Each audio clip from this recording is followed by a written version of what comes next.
All right. Here we go, back again on the other side of the coin. All right, we are back again on the other side of the coin, and it's my bro, my boy, Adrian, back again. Adrian from Rabona TV. You know, when he's here, it's just a blessing. It's gonna be a good conversation. It's gonna be. I don't have any other words. It's just gonna be fantastic. That's pretty much it. Adrian, how you doing? I'm doing well. Thank you for the high praise immediately. I don't do well when people are complimenting me, but thank you for that. I very much appreciate it. And I'm very much looking forward to speaking about Euro 2020, man. This is going to be a lot of fun. 100%, bro. You better get used to the praise because honestly, I have so much respect for you, everything that you do. So yeah, all you're ever going to get from me is praise. But let's talk about this Euros. By the way, shout out to the live chat. I know quite a few people are on. More people will join throughout the stream. Always thank you so much for your support all the time. Please smash the like button while you're here straight away. Helps the channel out. Adrian, I want to start before we get into the whole nitty-gritty of the Euro 2020. It's pretty strange. 2020, but it's 2021. I just got to get used to that. But Adrian, how did you, I want to know your background as to first, who's the team that you follow, basically international level, and how did the love for international football sort of start for you? At what age? What particular game that you remember that sort of triggered it for you?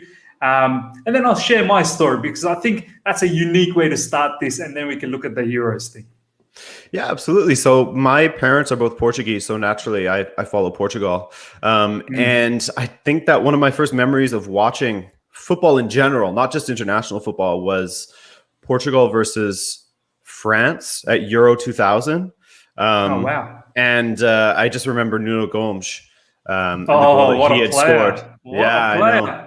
And he was actually sort of my gateway drug into Benfica as well. Of course, he was leaving for Fiorentina at that time, you know, looking back, but that's how I got into Benfica, was that goal against France at Euro 2000. It's one of my earliest memories of watching football. So yeah, that's how it all started for me. I love the hair sort of band that he used to have. Yeah, that thin hairband.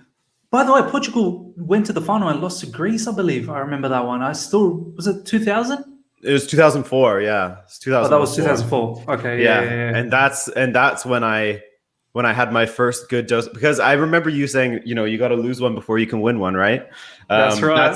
And you're correct. You were correct in that regard. I mean, I think you're correct. I think everyone can take some of that advice. Yeah. But that was my first big dose of sadness from following football, and I think that you need that nice and early.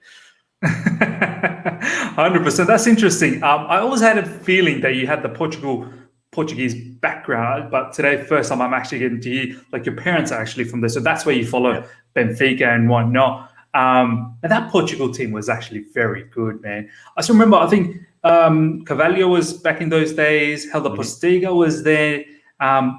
Figo was still around, I'm pretty sure. Yeah, in 2004, yeah, absolutely. Yeah, Figo was still around. Manuel Rui Costa, Cristiano Ronaldo. Yeah, that was his first major tournament. Yeah. Man, what a team! Adrian, here's my story, right? Yeah, let's hear it. Mine was a long way before your, story. I mean, I didn't know anything about club football up until I came to Australia. 1997, I came to Australia. But really, after the 1998 World Cup is when I started looking into the club football scene. Before that, it was just international football. I didn't even know there was a club football scene. Do you know what I mean? It was when I started going to high school here, and everyone started talking about AC Milan and Real Madrid, and all of a sudden bumped into a Chelsea match one of these days, and that's how the whole Chelsea love started from about 1998. But the international scene really started Italia 1990. I was 5 years old, Adrian, and I still remember, you know, as a little kid, I was collecting all these cards, like the football player cards, and I knew exactly every name of every player. You know, Cameroon had Roger Milla back then. Nigeria had it, like all of these teams, right? And Germany, for some reason, I just fell in love with. I mean, I'm 5 years old. I don't even know why I fell in love with them. I just did. And I remember the very first game I saw, because the World Cup was going on, and I didn't get to watch too many games because I wasn't that well off back then. My parents weren't that well off. We were in the villages in Bangladesh, and then finally I got to see the final, which was against Germany versus Argentina. And back then we had black and white TV. I didn't even have color TV at that time, 1990. We was just not that well off. And I remember my dad in the villages had to borrow electricity from a neighbor to bring it in so we can watch the final, because he knew I so badly wanted to watch it. So it was black and white. I still remember Lothar Matthäus, Klinsmann, Rudi Völler, Hassler, like the classic German team. I still remember, I think it was Lothar Matthäus with a penalty. Germany ended up winning 1-0 against Argentina. Maradona's Argentina as well. So that's how my love affair for international football came around with Germany. And then obviously 1994, USA was another madness with Brazil and Italy in the final, Roberto Baggio. So yeah, man, it's great to hear the stories about how things sort of progress. So, but by the way, so, I mean, the 2004, that's your first, I didn't know you were that much younger than me. I knew you were younger than me, but I had no idea that much younger than me. So that's your first proper international sort of tournament, is it? I mean, of the ones that I remember, yeah. Well, no, Euro 2000 was the first one that I remember. I mean, I have very like spotty memories of the 1998 World Cup. Very, very spotty, like not clear at all. I just remember the only thing that comes to mind is like Fabian Barthez and Ronaldo. But I don't think Ronaldo even played in that final, did he? As in the Brazilian Ronaldo? Yeah. Yeah, he did. He was, I'm pretty certain he did. Yeah, he did. Yeah. Oh, the Brazilian Ronaldo. Oh, the final. Oh, live chat. Let us know whether he made the final. Yeah, please. I thought that there was definitely there. I thought there was some sort of controversy and there's some sort of conspiracy theory about how he missed it on purpose and blah blah blah blah blah. But anyway, right. But yeah, I think that international football, it has this very special place in everyone's hearts. I mean, everyone sort of gets excited about it, whether they follow football or not. It's just sort of that festival atmosphere, you know, that everyone sort of falls in love with, and it's when it's a country competing against a country. How can you not get involved? You know, 100%, man. Honestly, it's exciting.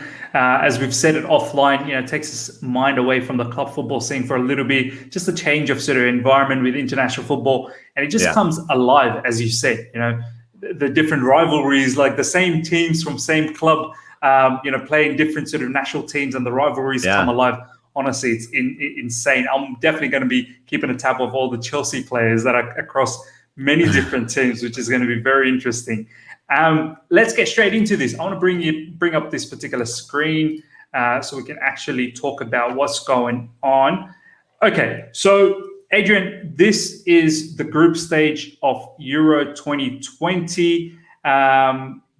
Hopefully that's clear for everyone. I'm just going to make that to be bigger. Like, yeah, that should be better.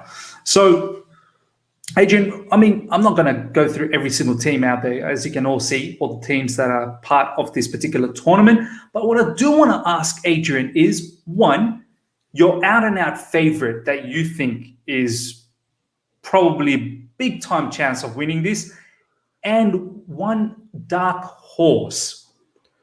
Which are those particular teams for you? I would say that the out-and-out favorite is not going to be a big surprise, in that I think that France has the strongest squad and the most squad depth.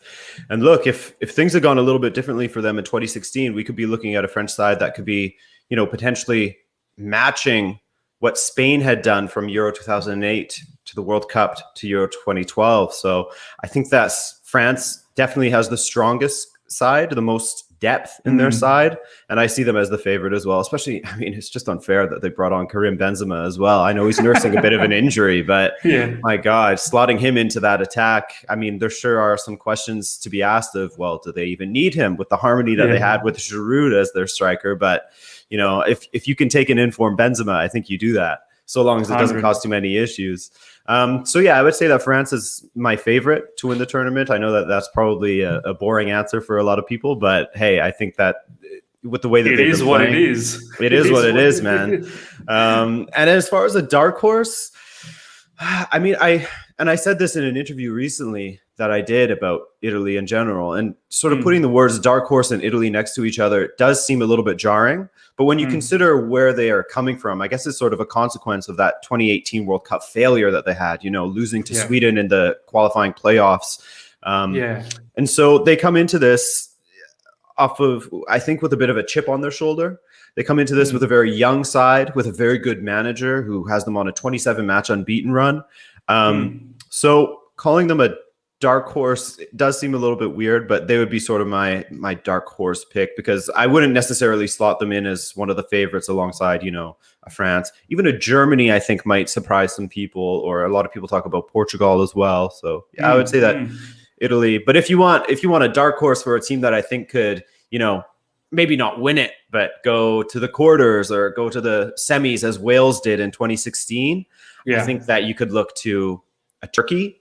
I think that Turkey has a very good squad. That's my dark horse. My dark horse. Yeah, and I'm with you on that one. I think that Turkey has a very good squad. They showed in qualifying. Look, they beat France and tied France in qualifying. So they have a very good squad. They have players like Burak Yilmaz coming into this in great form. Now, he is 35 years old, so there's questions of, it's been a long season for him. Will he sort of tucker out a little bit? But Yusuf Yazici as well from Lille. Çalhanoğlu, Cengiz They just Ünder. play as a team, right, Adrian? Exactly. They're not any standout individuals, just play as a team, which is what you need to do. So and they have, I love their center back picks, Soyun Chun and Demiral and even Kabak from Liverpool, or Schalke, I guess now he's going back to Schalke. So yeah, I like Turkey and even Ukraine. Something about Ukraine has me interested as well, just because, and it could be because I followed them closely because they're in the same qualifying group as Portugal, which they topped that group. They beat Portugal to qualify in first place. I just like what Andrei Shevchenko has done with that team. Guys like Zinchenko, Yaremchuk, Ruslan Malinovsky, who had a great season at Atalanta. So I think that Ukraine is going to be an interesting team to watch as well. Man, this is where all your information of all the matches that you watch throughout the season from different leagues, I mean, this is where you are going to have unbelievable amount of knowledge, well above like what I can even imagine, honestly. I just simply don't get the time to follow each and every one of these players. But yeah, for me, you're right. As you said, France is probably one of the out-and-out favorites. But I must say, I mean, we will look into a couple of the squads. We're not going to go through every single team. But as you know, Adrian, I'm a massive Germany fan, right? Yeah. I've just seen the Germany squad, right? And let's bring this up first up. And this is some squad that they have. Obviously, Emmanuel Neuer in goalkeeping position. But even their backline, Antonio Rudiger, has had a fantastic season for Chelsea. As you know, Matt Hummels is still the wealth of experience that he carries. May not be at his best at the moment or at his peak, but still the experience is massive. Nicolas Sule, always touted as one of the better defenders out there. But look at their midfield as well and their forward pack. I mean, you start with Kimmich, Toni Kroos, even Emre Can, and then Serge Gnabry, Sane, Gundogan, Havertz, Muller. I mean, it just doesn't end. I mean, this is insane, this particular team. How they did not get to the second round in the World Cup baffles me. If you remember the last World Cup, Adrian, I think it was South Korea, Mexico, and Sweden. Yeah. And how this team did not get out of that. The only thing I want to say, Adrian, I don't know if you've watched Germany recently. They do play with the three at the back at the moment, and the five sort of midfielders and two up front. Some sort of in that formation that they play with. What they tend to do, however, is they throw the kitchen sink, and then they don't have it. Like literally, if it's Matt Hummels at the back, it's Hummels and Neuer. Like. They only know one way of playing, and that's why they've either shipped in a lot of goals or they've scored a lot of goals. I mean, what do you think about their chances, Adrian, man? I think that they have a pretty decent chance of going pretty far in this tournament. I think that them coming into this with much lower expectations than at the 2018 World Cup, and I think the motivation to sort of make things right for that 2018 World Cup disaster. The squad, as you highlighted, is incredible. It's an absolutely fantastic squad. I think that the one thing that is going to be a bit of an issue for them is the manager. You know, Jogi Löw has had a lot of criticism. I spoke with a friend of mine, Manuel Veth, just yesterday about Germany, and he said that, look, the entire squad, the depth is there in every position. They have great talent. They have players that know how to win. You know, people like Havertz, Werner, Rudiger coming fresh off of winning the Champions League, Toni Kroos, and all of the other players that they have that actually won the World Cup or won the Champions League last summer with Bayern Munich. They have a very good squad that knows how to win. Bringing in Mats Hummels does help. Bringing him back does help with their sort of defensive issues. It's just going to be a manager of, you know, Jogi Löw getting the squad selection right. Is he going to play someone like Kimmich as a right wing back or in the midfield where he's probably best? It's those kinds of things that are going to ultimately make or break Germany, I think. Yeah, no, you're right, man. Jogi Löw he hasn't got it right in recent times. So I hope this is it. I'm pretty sure there's been some news that he's finishing up after this particular tournament. Yeah. So, there'll be a new sort of era that will start after this. So, what a great way to sort of say goodbye by getting the Euros. I mean, I'm lucky enough to see since the 1990 another World Cup that Germany won, which was 2014. And it was such a euphoric moment. And it was that German team under Jogi Löw deserved to win as well. It was just too much quality not to win a World Cup. Do you know what I mean? So I'm glad we, got to see that. All right. As I said, we'll look into some of the other teams, but I think the best way to look at it is we are going to do a particular. I've already done sort of a pre-made one, but I haven't hit the continue button, which I'll do that with you. I'll go through with you. So this is the group stages, right? We'll go through each group and then we'll sort of nominate who's first, second, third. I've kind of done a little bit, but I'll see whether you agree with it or not. Yep. So let me just make that a little bit bigger so that it's clearer for everyone. All right, Group A. You've said your bad boy, Italy, the dark horse. I've got them as first in the group as well. I've got Turkey, our dark horses, as second, and Switzerland and Wales. I mean, is that how you sort of would line up as well, or you'd have it any different?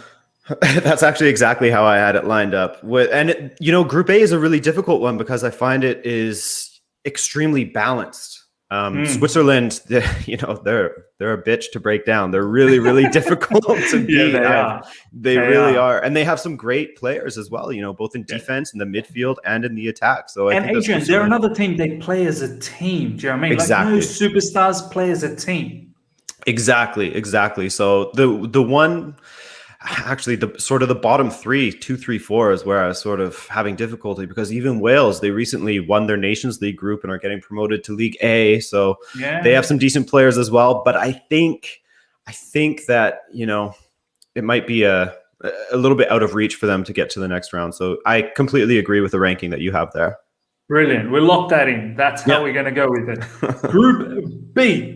I've got Belgium coming first. I just think, by the way, not many people are talking about Belgium. I think they still are a big shout. I mean, that squad with all of that superstar, it's just like that Germany time. It's criminal that these guys they have not won a single silverware, that elite generation. And I don't know, Adrian, for me, it feels like if Eden Hazard and Kevin De Bruyne and all of those rest of the players, and Lukaku as well, if they don't win this one, I'm not really sure whether they're going to be ready for the World Cup. They are getting older now. So what's your thoughts on Group B?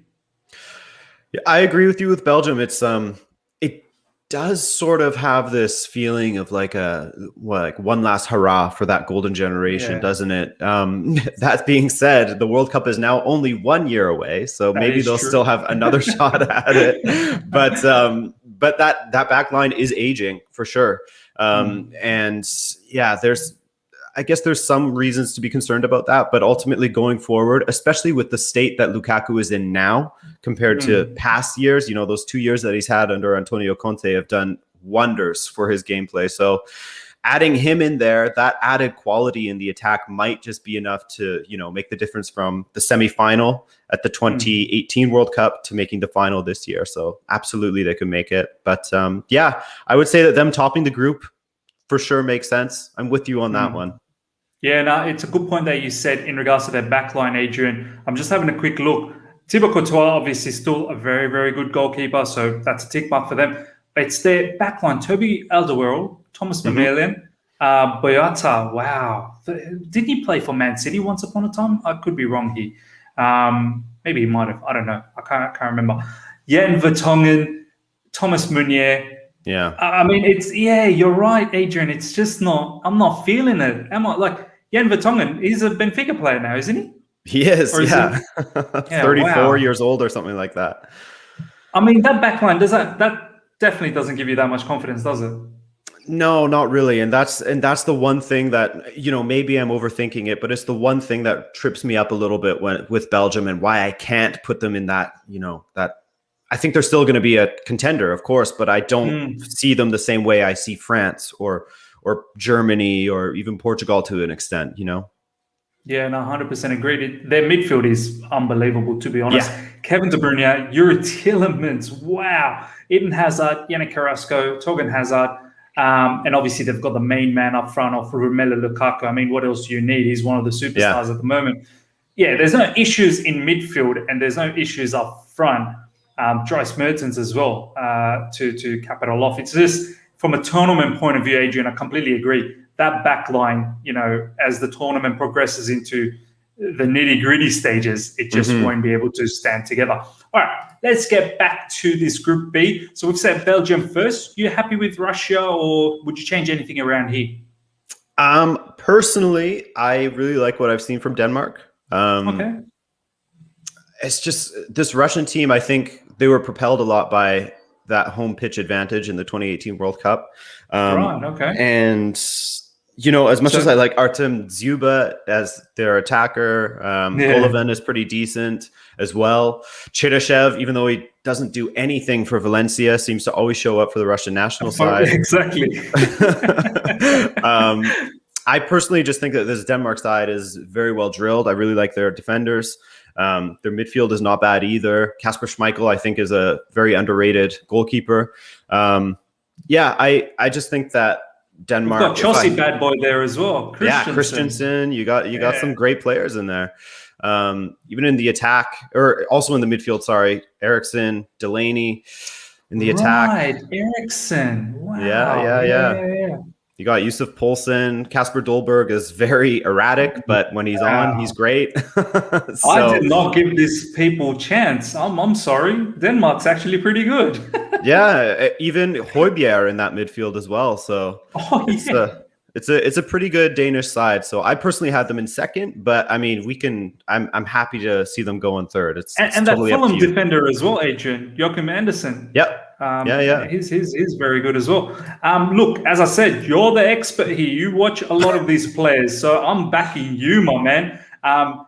You're right. Russia in the last World Cup, they were very, very good, but overall, I'm not really certain. So happy to back Denmark. As you said, Denmark's been great.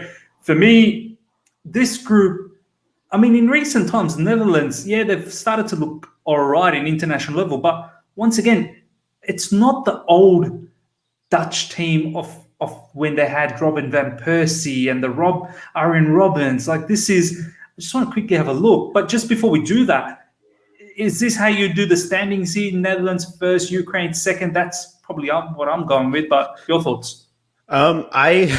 Maybe I'm guilty of trying to be too clever here, but I actually had Ukraine in first as sort of a surprise of the tournament. Simply because, and I'll back this up, simply because, like you were saying, I think that Netherlands is lacking in those super, like, ultra world-class attackers that they used to have, back when they had Robin and Schneider and Van Persie and those kinds of players. And I feel like they're lacking in that regard a little bit. I feel like the loss of Virgil van Dijk is massive for them. And I feel like the loss of Ronald Koeman is also bad, simply because you lose Koeman, who's doing great things with the Netherlands. He had them on the right track after their past failings in the past few tournaments. You replace him with Frank de Boer, a guy who's just getting serially sacked, basically. Crystal Palace, Inter Milan, didn't do well at Atlanta United and MLS either. And he became the first Netherlands manager to not get a single win in his first 4 matches. So he doesn't fill me with a lot of confidence. I think that if they had a different coach in there, I would have a lot more belief in this Dutch side, because look at the squad. There is talent, absolutely. But Memphis, I just feel, yeah, I could be guilty of being too clever and putting Ukraine ahead of them, but I definitely think they'll get out of the group stage, Netherlands. But yeah, it's whether they're in first or second.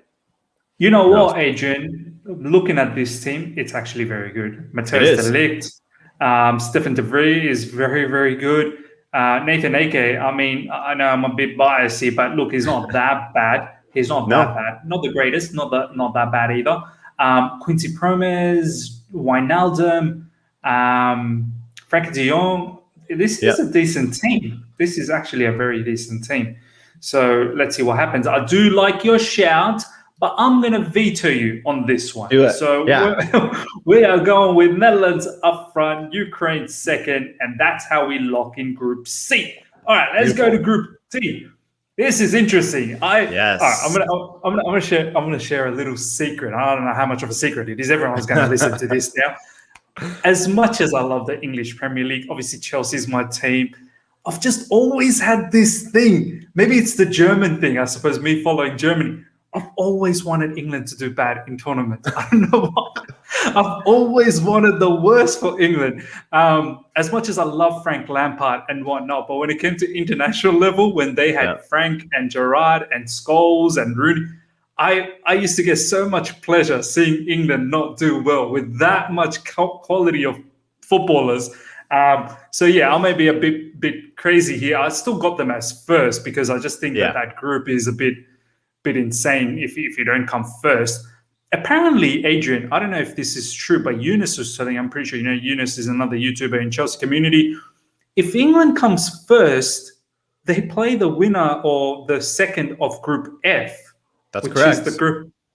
I mean, I don't know if they're going to want to come first, Adrian. Yeah, it's going to be an interesting one. I mean, I would welcome another England-Portugal match because those matches are always a lot of fun from Euro 2004 and World Cup 2006. Those are always good. I do know what you mean about there seems to be this sort of shared sentiment of wanting to see England fail for some reason. Why is that, Adrian? Why is that? I was thinking about that.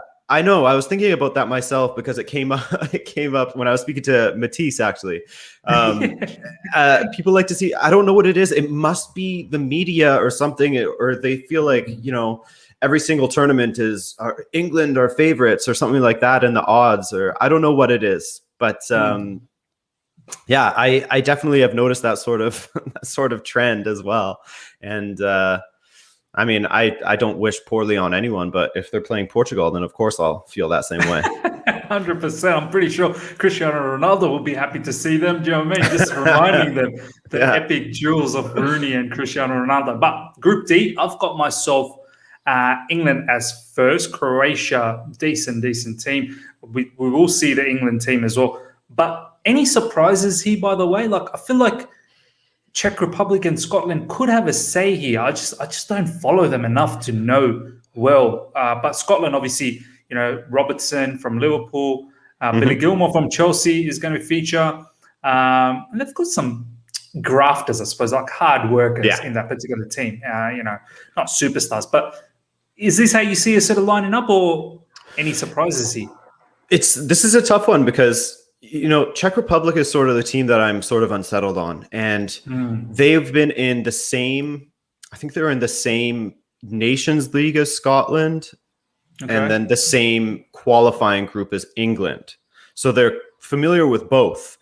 And Scotland beat Czech Republic twice. Now, one of the times that they beat them, Czech Republic had a crazy COVID crisis. They were playing like second and third stringers. So one of the times they beat them, that happened. The other time, Scotland scored early and then just defended well. And that's one of the strengths of the Scottish side is how well they defend under Steve Clarke.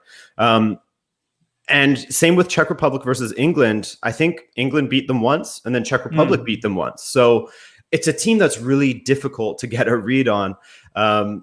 Ultimately, I had Scotland coming into this with, the fact that they get to play at home in 2 of their 3 matches. I thought maybe they might be able to get results against Czech Republic and maybe a draw against Croatia. So I actually had Scotland finishing in 3rd and Czech Republic in 4th. But I mean, it's almost a coin flip at that point.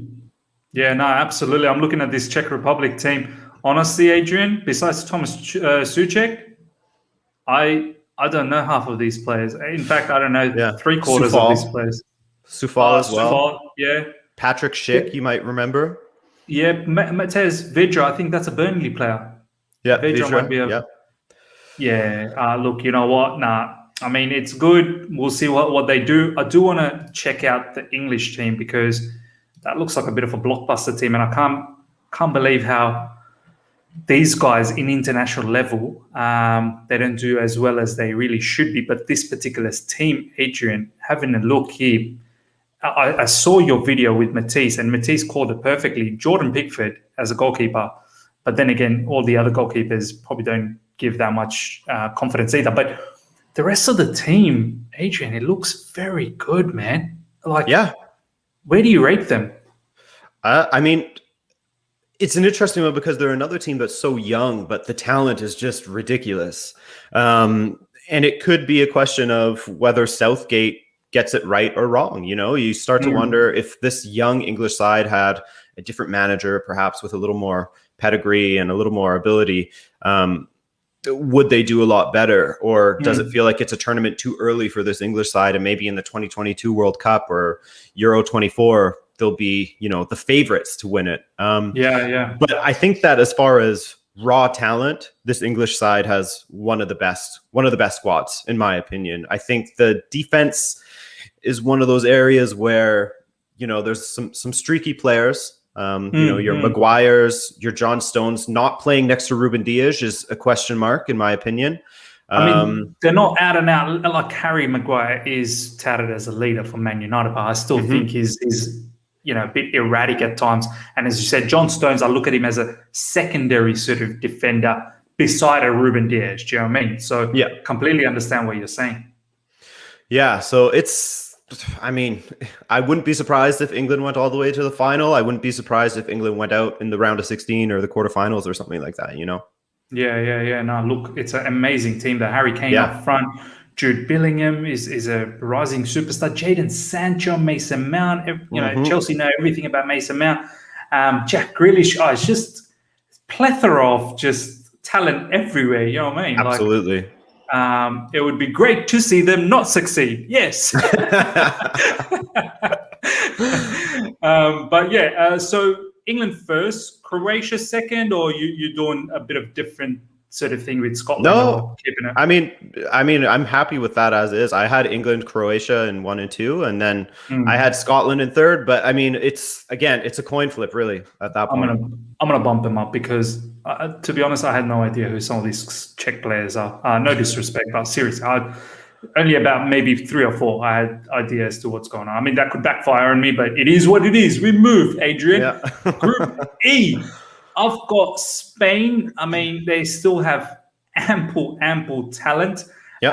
But then after that, Adrian, it's a toss of a coin. I don't know how to separate the other 3 because they all feel like, I mean, is Lewandowski going to this tournament? He's fit, is he? Mm-hmm. He must be fit, yeah. So that's probably why I've given them the second shot here. How do you sort of line up? Are you happy with this?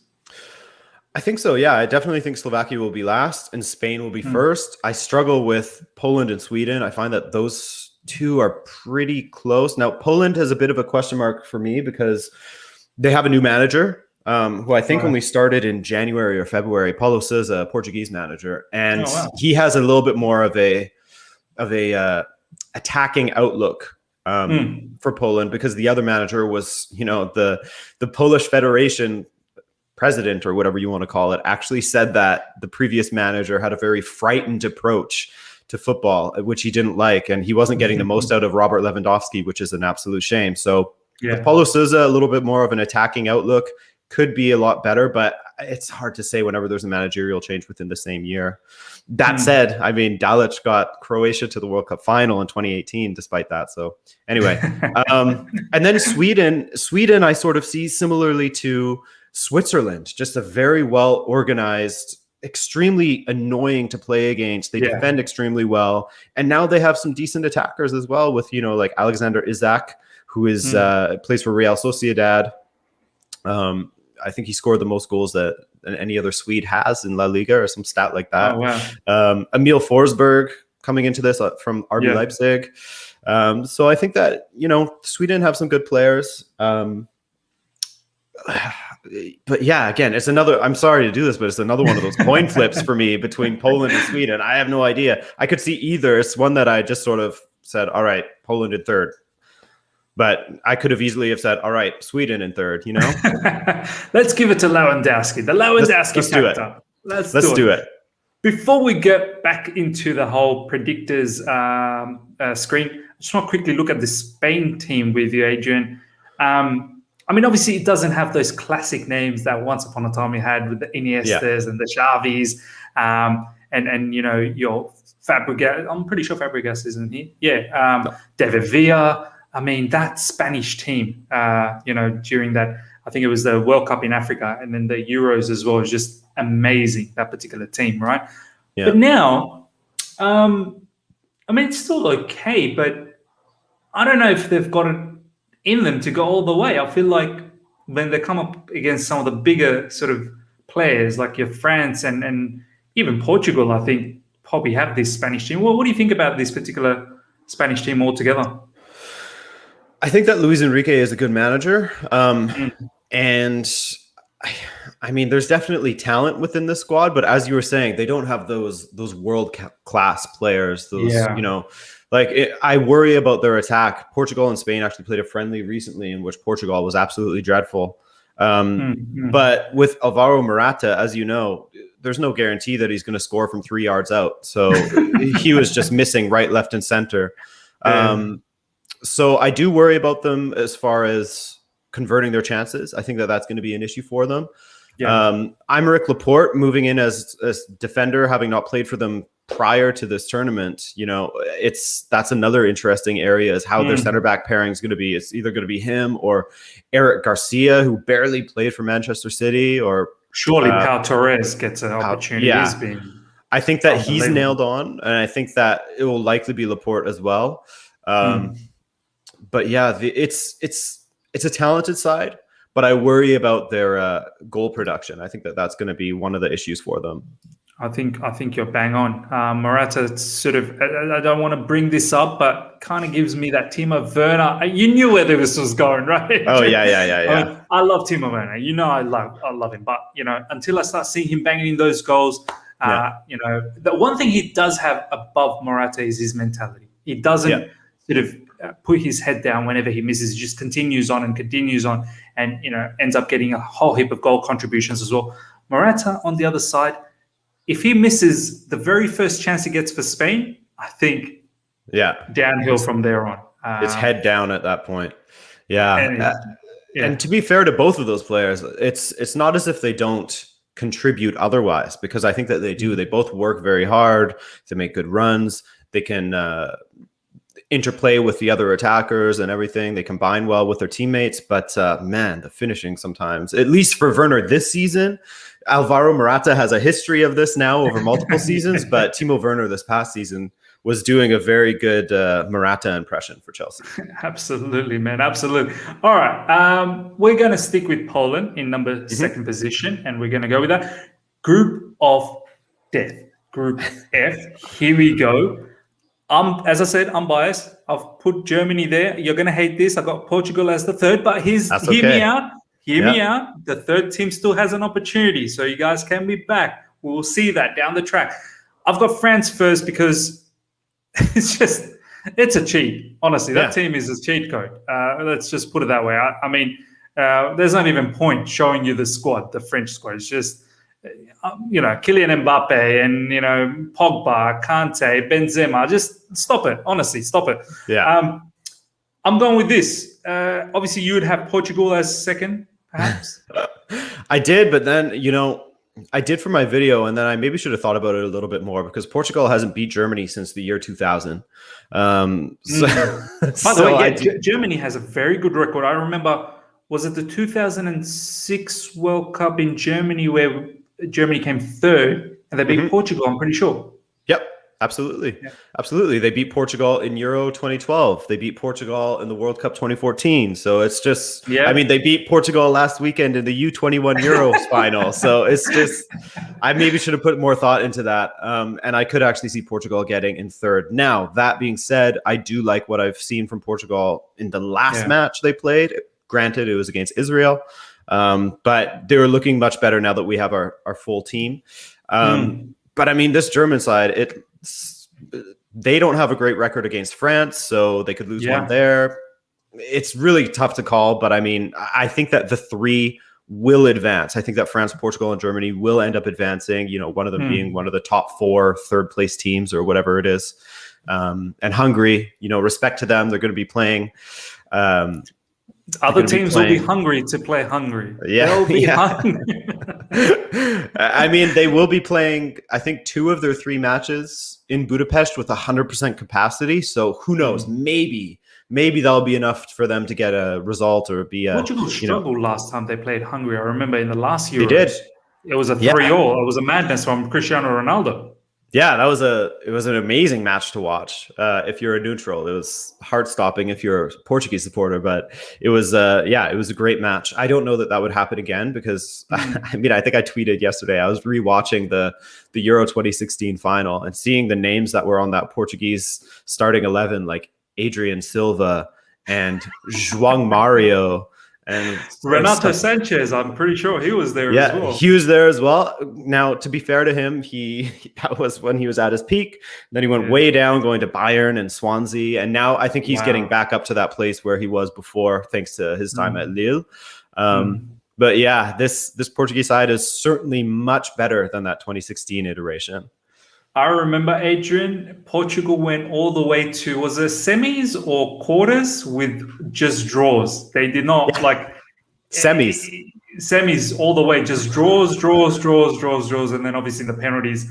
And then they went to the semis and you guys put away Wales. I remember, wasn't it Wales that you guys put away? I remember that.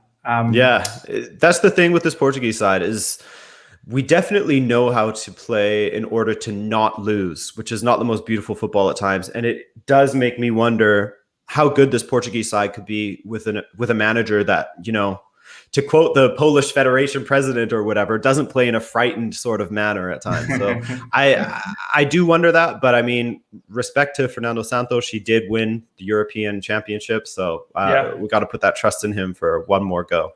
100%, man. This Portuguese team is really, really brilliant. Honestly, from top to bottom, you know, defenders, Ruben Dias, Pepe is still a monster. You know, you got really good flying fullbacks, Nelson Semedo, Rafael. This is good. Rui Patricio is still a very good goalkeeper as well. Anthony Lopez is not bad. And then the powerhouse up front and in midfield is just, you know, it all comes down to whether they can play as a team and really take it. And I'm pretty sure when it comes to international front, Cristiano Ronaldo, I will never forget that speech, Adrian. I'm pretty sure you know which speech I'm talking about.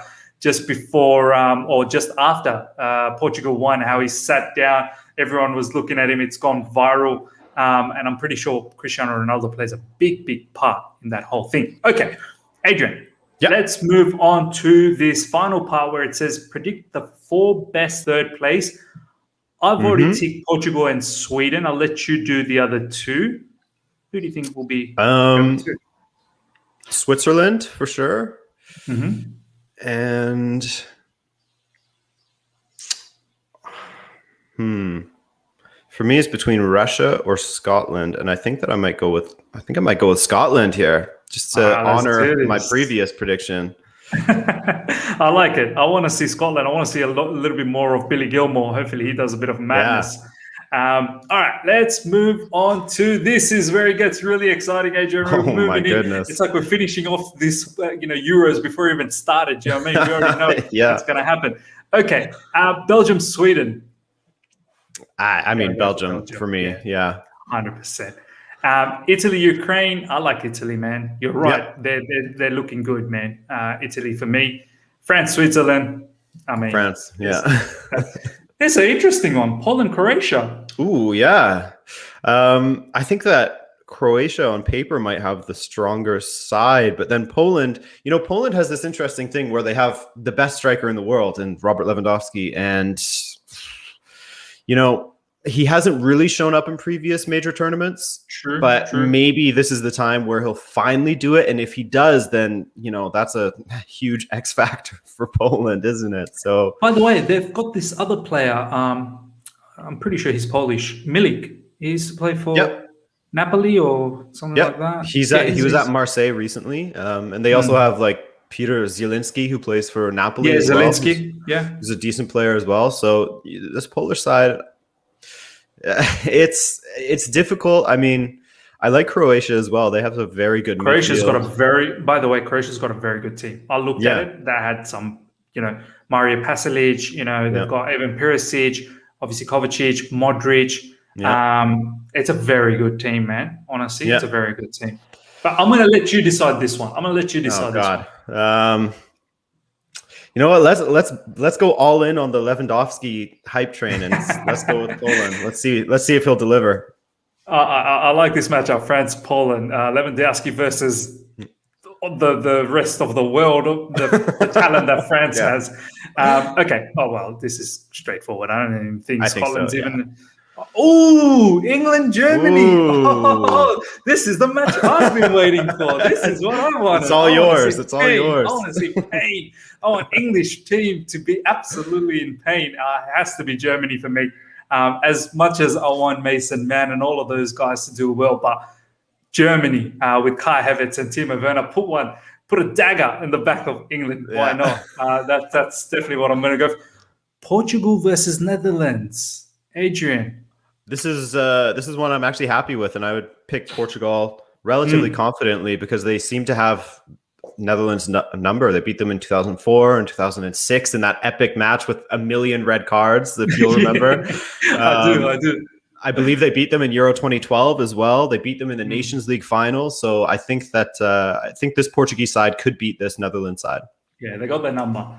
Yeah. I want to go with Turkey because I feel like they are the dark horse for yourself and for myself as well. So we'll continue with that trend. Gets very interesting. Here we go. Belgium, Italy, quarterfinals. What a blockbuster. I think this is where I say Belgium because of their defense. We already talked about their defense not being good enough to go all the way. I know their attack is very good, but Italy are known for their defending. Do you know what I mean? So for me, it's Italy. What's your thoughts? I think that I would agree with you as well in that regard. I think that, the Italian defenders are going to be very familiar with Lukaku. Whether they can stop him is another question, but they'll be very familiar with him. And this Italian side, I think they definitely have enough in the attack. Maybe the striker could be a bit of an issue for them, maybe. Yeah. But other than that, their midfield is incredible, and I think that they would definitely do a job against Belgium. I'm picturing a Jorginho skip, hop, and the nice little penalties that he takes against Belgium. Tears in Eden Hazard's eyes, man. Tears. Yeah. France, Poland. I think sayonara to Poland over here. I think France is going to take care of that. Kylian Mbappe and the rest will take care of that. That's turning out to be a tasty semi-final. France, Italy. Oh, it gives me the vibes of Zinedine Zidane and Materazzi. Spain, Germany. Look, I think Spain we've already seen. Not that many superstars as the old days. Still a very good team. I think Germany should have the number here. Portugal, Turkey. This is one of those ones where you can picture the upset coming. But that being said, Fernando Santos has an incredible record, like I said, of not losing. It's very rare that Portugal loses under him.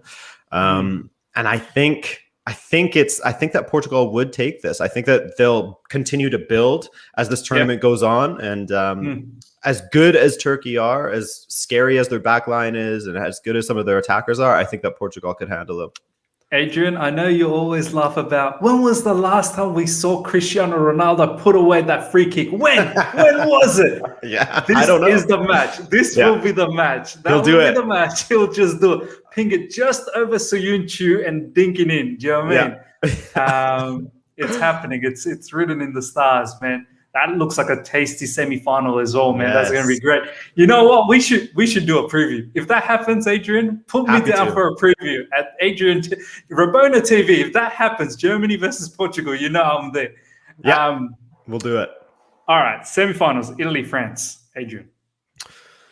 I mean, I got to go with France. You know, I as good as Italy are, and Do you reckon Italy could do an Italian job here?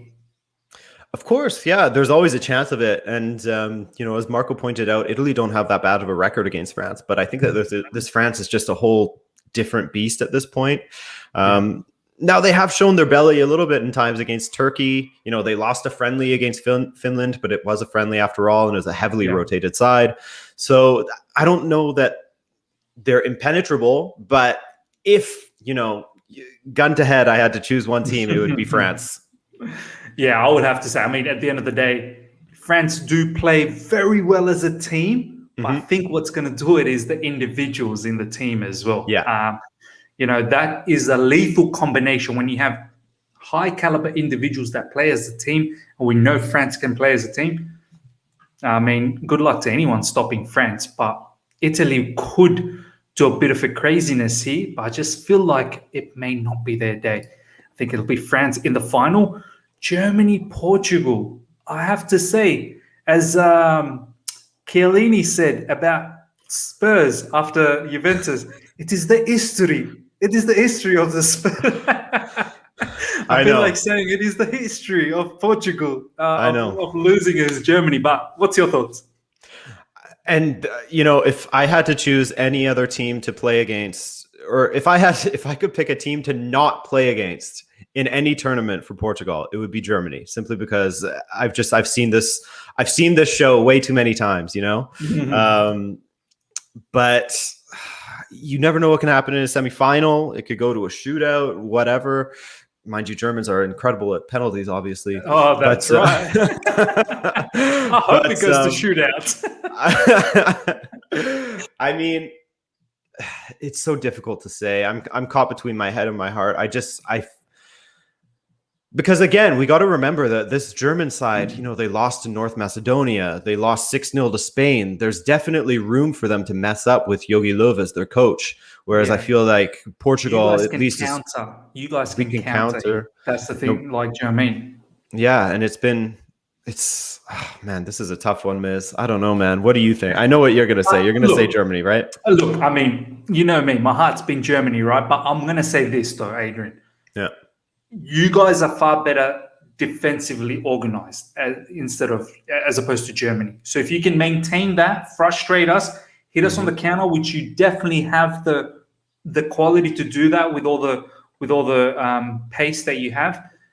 That's where it's going to be won. If we can be disciplined, which I don't think Germany can, they just throw the kitchen sink and they go all out attack. So if you can't defend and you crumble and we bang in 1 goal, 2 goal, then it's over.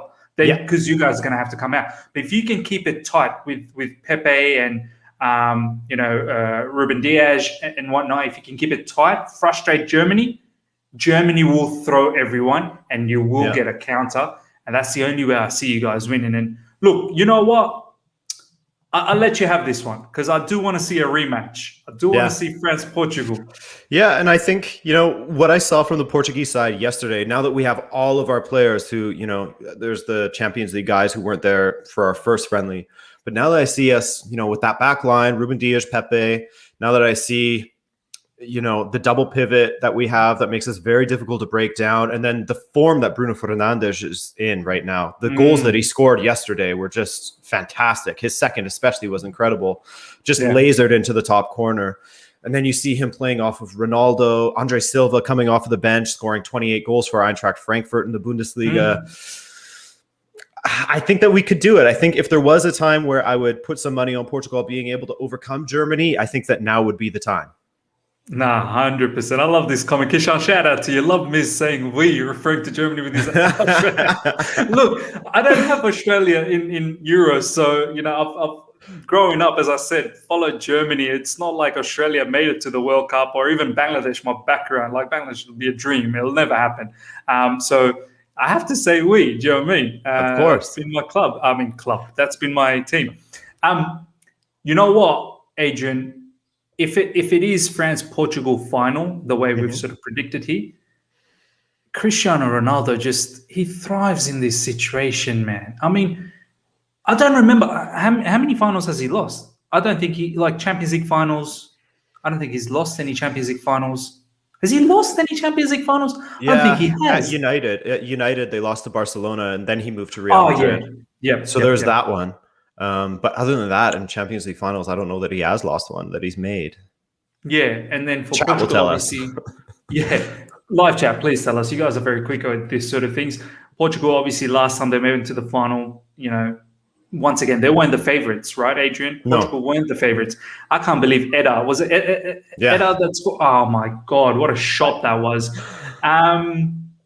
Could it be retribution, Adrian? It may just be retribution. And then France just pips it. What do you think? Yeah, I think that aspect will come into it for sure, that France will, be looking to close it out. The thing with France that I always wonder, it's rare that teams are able to win major tournaments consecutively. That's why that Spanish side was such an anomaly. And Germany, after winning the 2014 World Cup, made the semis in 2016 of Euro 2016, and then absolutely crashed and burned in the 2018 World Cup.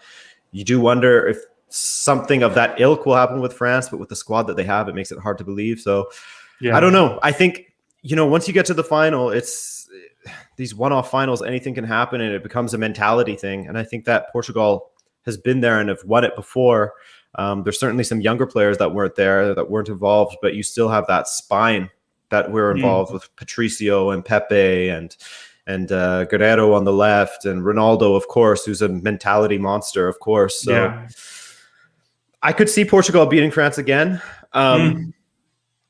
But that's obviously some bias from me. But I mean, look, I don't think that anyone is relishing facing France in this tournament at all. And they're coming in as the best team in the tournament, best team in the world, probably. So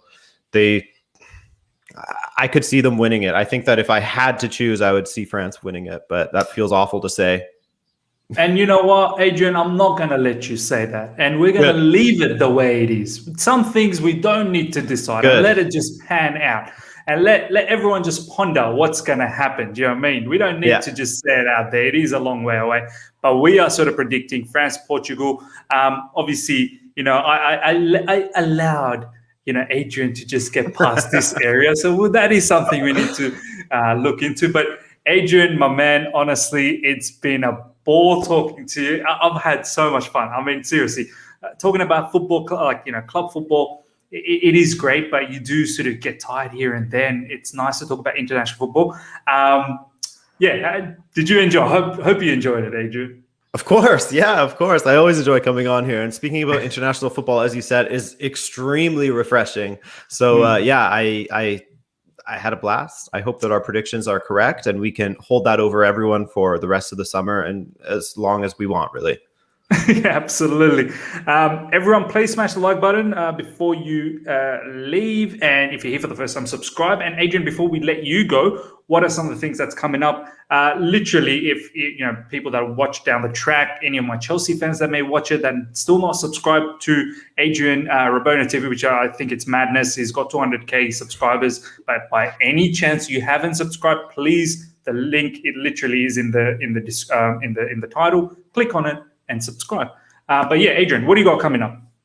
So I still have a few more interviews to get out that I've been doing. I've been doing a series where I'm basically profiling all of the favorites for the tournament. We've done England, Italy, and Spain so far. I have Germany coming out today, Portugal and France on the way.